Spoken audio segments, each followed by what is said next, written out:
السفرة يا حاجة، نصور الأكل ولا بنعمل إيه؟ أها، مش عارفة أنت مفجوع على إيه؟ ما تصبر يا ولا أبوك يخرج من حمام. إيه يا حبكت يعني يستحمى دلوقتي؟ طب ما تنكلي الأول وبعد كده استحمى. بعدين بقى إيه؟ يا حاج يا حاج، مصارين بطننا بقت تسوسو يا حاج. شوف الواد، ما كنت من شوية مش عايز تاكل ومش عايز تقوم من على التليفون. طيب وربنا كرمني وقمت من على التليفون، تقدرونا بقى التقديرة دي. صحيح يا حاج، ما يلا بقى، ده انا بقى ذات نفسي زهقت. هي ايه حماية العيد؟ في حاجة يا ولاد؟ كنت سامع صوتكم من جوه.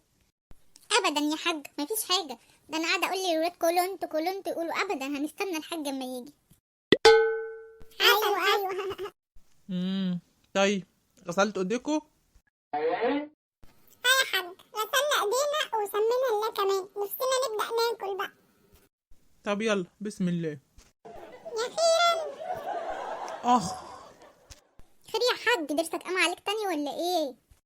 درسي ايه؟ العصر وجب وانا ما صليتش. طب والاكل يا حاج؟ الاكل مش هيطير.